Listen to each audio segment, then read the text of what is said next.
മാടവനയിൽ യുവാവിന്റെ മരണത്തിനിടയാക്കിയ കല്ലട ട്രാവൽസിന്റെ ബസ്സിൽ മോട്ടോർ വാഹന വകുപ്പ് പരിശോധന നടത്തി. ബസ്സിന്റെ സ്പീഡ് ഗവർണർ വിച്ഛേദിച്ച നിലയിലും ടയറുകളിൽ തേയ്മാനവും കണ്ടെത്തി.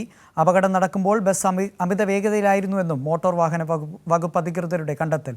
വിവരങ്ങളുമായി കീർത്തി ചേരുന്നു. കീർത്തി, മുൻപും ഈ കല്ലട ബസ്സുമായി ബന്ധപ്പെട്ട് നിരവധി ആക്ഷേപങ്ങൾ ഉയർന്നിരുന്നു. ഇപ്പോൾ താണ്ടെ സ്പീഡ് ഗവർണർ കൂടി വിച്ഛേദിച്ച നിലയിലാണ് അത്തരം കണ്ടെത്തലാണ് മോട്ടോർ വാഹന വകുപ്പിന്റെ ഭാഗത്തുനിന്ന് ഉണ്ടായിരിക്കുന്നത്. വിശദാംശങ്ങൾ. അതെ നന്ദു, മാടവനയിൽ അപകടത്തിൽപ്പെട്ട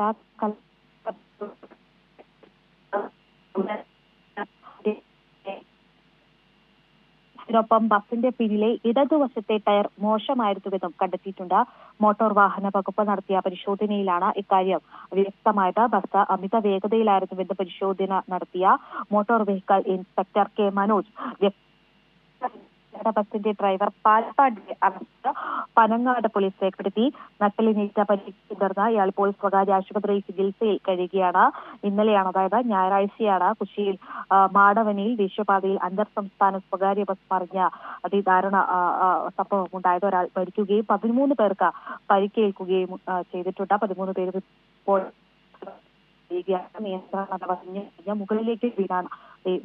ശരി, കീർത്തി മോഹനാണ് വിശദാംശങ്ങൾ നൽകിയത്. മാടവനയിൽ യുവാവിന്റെ മരണത്തിനിടയാക്കിയ കല്ലട ബസ്സിൽ മോട്ടോർ വാഹന വകുപ്പ് പരിശോധന നടത്തി. ബസ്സിന്റെ സ്പീഡ് ഗവർണർ വിച്ഛേദിച്ച നിലയിലും ടയറുകളിൽ തേയ്മാനവും ഉണ്ട്. അത്തരം ഗുരുതരമായ കണ്ടെത്തലുകളാണ് മോട്ടോർ വാഹന വകുപ്പ് കണ്ടെത്തിയിരിക്കുന്നത്. വിശദാംശങ്ങളാണ് കീർത്തി നൽകിയത്.